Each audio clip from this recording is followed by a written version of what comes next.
વાત કરવાની છે મનગમતા રહેવાની. ત્યારે સૌથી પહેલો સવાલ એ છે કે મનગમતા રહેવું જ કેમ પડે? હું નથી ગમતી કોઈને તો મને શું ફરક પડે? અહીંથી જ આપણે શરૂ કરીએ. ઘણા બધા લોકો એવા છે જે લોકો એવું કહે કે હું તો આવો જ છું, તમને ગમે તો ચાલે, ના ગમે તો કંઈ નહીં, તેલ પીવા જાઓ, હું નહીં બદલાવું. કરેક્ટ. માણસ 20 વર્ષનો હોય ને ત્યારે એને એમ હોય કે હું દુનિયા બદલી નાખું. 40 સુધી પહોંચે ને ત્યાં સુધી એને એમ થાય કે દુનિયા તો ખબર નહીં બદલાય ના બદલાય, પણ દેશ તો બદલીશ. 60 વર્ષ સુધીમાં એમ થાય કે દેશ વેશ તો મારાથી નહીં પહોંચાય, પણ મારા શહેરમાં બદલાવ લઈ આવે. અને 80 વર્ષ જો જીવે તો એને એમ થાય કે જાત બદલી હોત ને તો સહેલું પડત. સો આ બધા જ સંબંધો. Can you dim these lights? They are too much and I can't see the people I'm talking to. હું એકલી બોલતી હોઉં ને એવી ફિલિંગ આવે છે.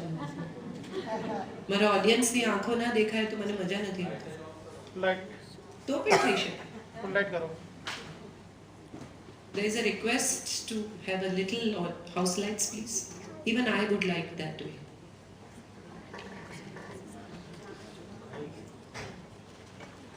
Thank you so much. I'm also glad to see all of you.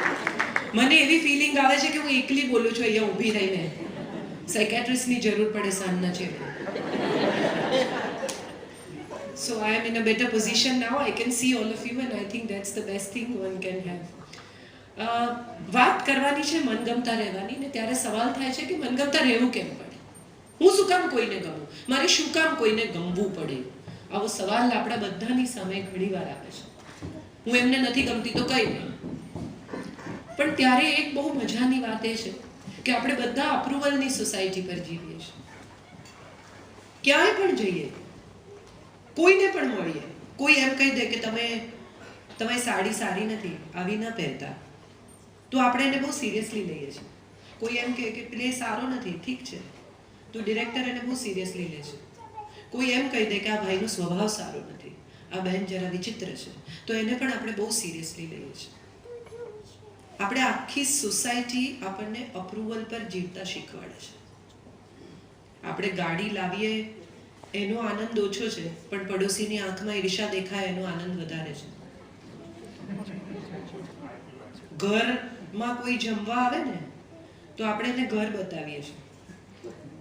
ચલો let's have a look at my house.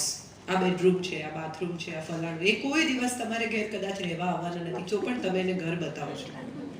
કેમ? આપણે બધાને અપ્રિસિએશન જોઈએ છે, અપ્રુવલ જોઈએ છે.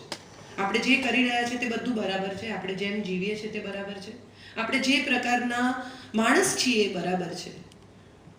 થોડા લોકોએ આપણને એવું કહેવું પડે કે આપણે જે કરીએ છીએ ને એ બધું ઠીકઠાક છે.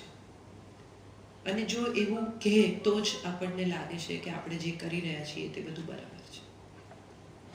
પત્ની બહુ જ સરસ રસોઈ બનાવે અને હસબન્ડ પ્રીઓક્યુપાઈડ હોય, ઘરમાં આવે, જમે અને જમીને તરત જ ઊભો થઈને ડિશ કરવા માંડે, તો અંદર ક્યાંક એવો સવાલ રહે કે ભાભી કેવું હતું, સારું હતું ને? આ એક નાનકડા અપ્રિસિએશનની અપેક્ષા છે.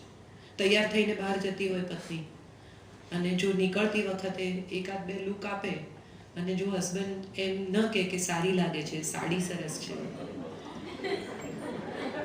આમાં ખરેખર મજાની વાત એ છે કે હસબન્ડ ચાન્સ મિસ કરી જાય છે, કારણ કે પાર્ટીમાં કોઈને કોઈ તો કહેશે જ.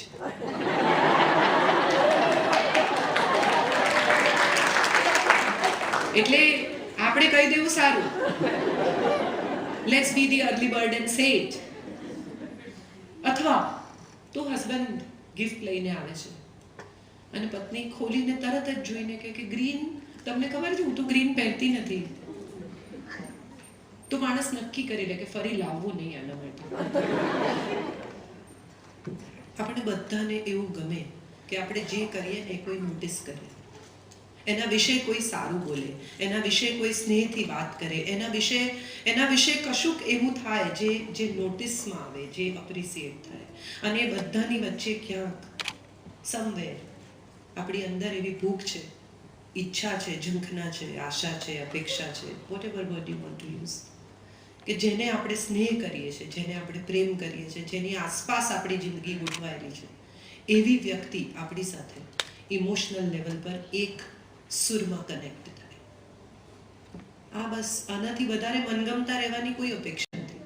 સવારે ઉઠીને બ્રશ કરતા કરતા દરેક પતિ એવું કહે કે આઈ લવ યુ, તો 3 દિવસ પછી પત્ની એમ કે બહુ થયું, હું સમજી ગઈ.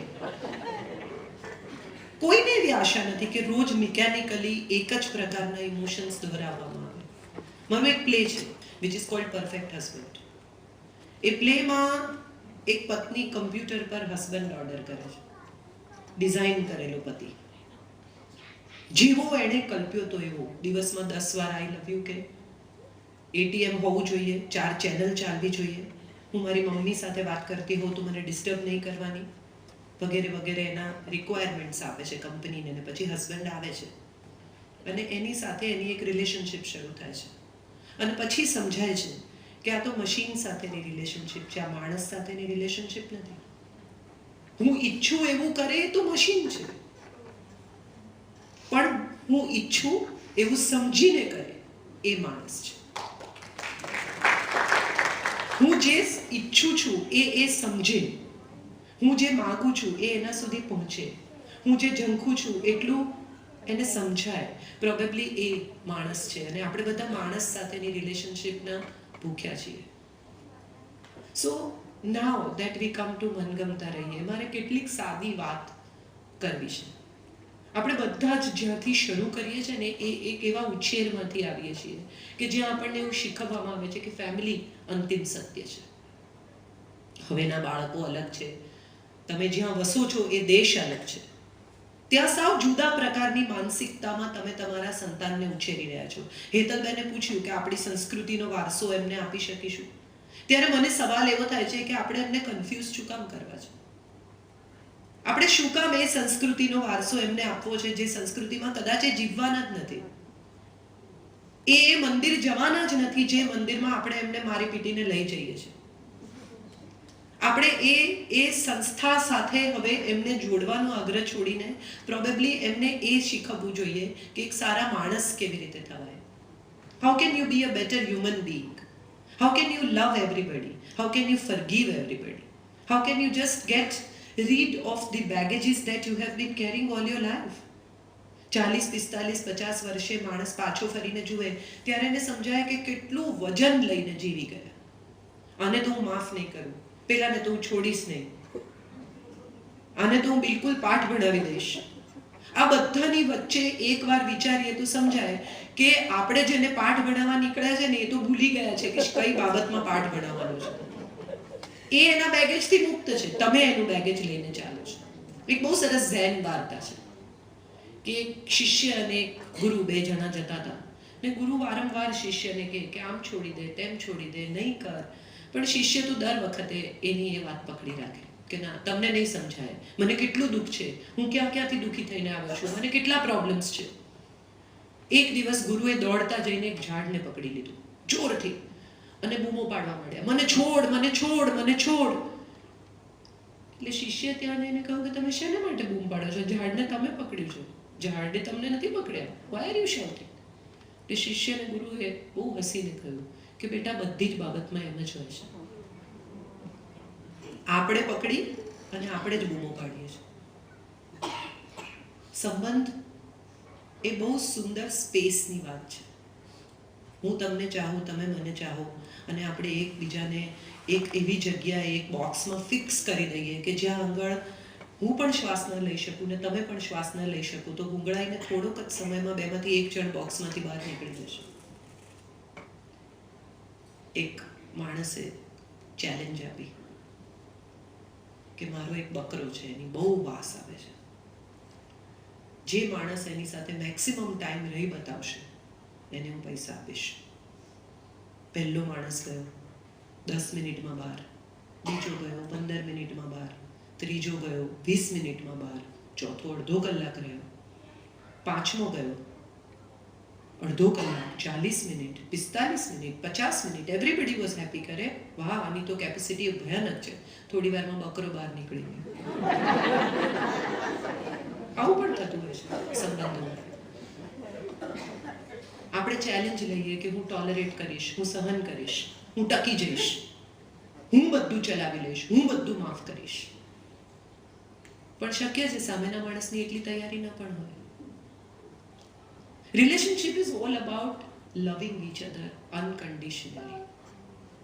શર્ત વગર ચાહી શકાય એ સંબંધ સાચો. શરત એટલે બહુ સાદી શરતો હોય છે ઘણીવાર સંબંધમાં. મને ઘણા લોકો મળે when I work for marriage counseling, when people come to me, they say મને સમજતા જ નથી. ત્યારે મને એમ થાય કે આપણે કોઈ રોકેટ સાયન્સ છીએ કે માણસ આપણને ન સમજી શકે. એવું શું છે આપણામાં આટલું અઘરું કે સામેનો માણસ આપણને સમજી ન શકે?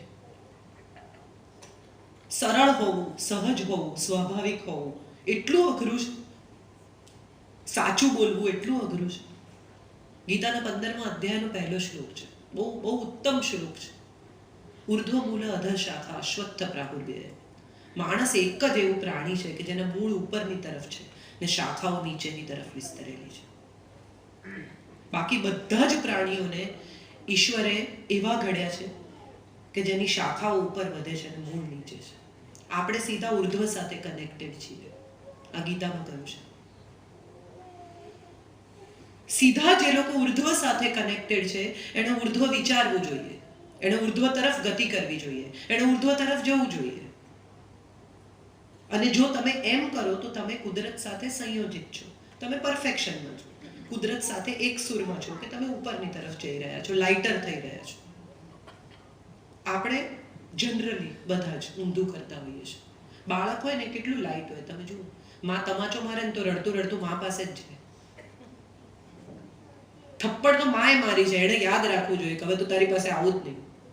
એ રડતું એના જ ખોળામાં જાય, મમ્મી એ મારી. એ મમ્મીને જ ફરિયાદ કરે.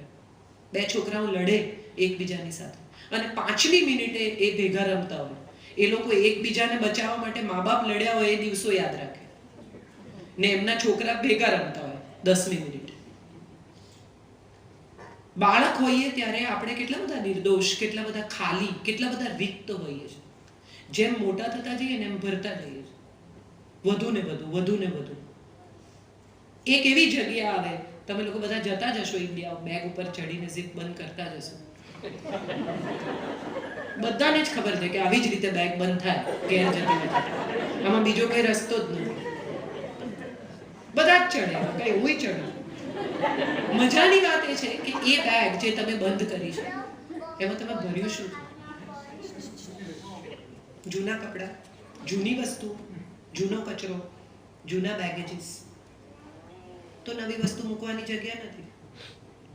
અને જો એ બેગ તમે નવી વસ્તુઓ, ફ્રેશ ચીજો, ફ્રેશ વિચારો, ફ્રેશ થોટ્સથી ભરી છે તો જૂનો કચરો તો ઓલરેડી બહાર રહી જ ગયો છે. Don't worry four it. આપણે એ કરી નથી શકતા. આપણે બધા જૂનો કચરો ઠાંસીને, અમારે ત્યાં તો માળિયા હોય છે, તમારે ત્યાં તો લોફ્ટ હવે એટલા ચલણમાં નથી. અમારા દેશમાં માળિયા હોય, હશે જ બધાને ખબર. અને બધું નીચે ઉતારે દિવાળીમાં, માળિયા સાફ કરે, પિત્તળના વાસણ આંબલીથી ઘસે, ફરી ચડાય. આ અમે દર વર્ષે કરીએ.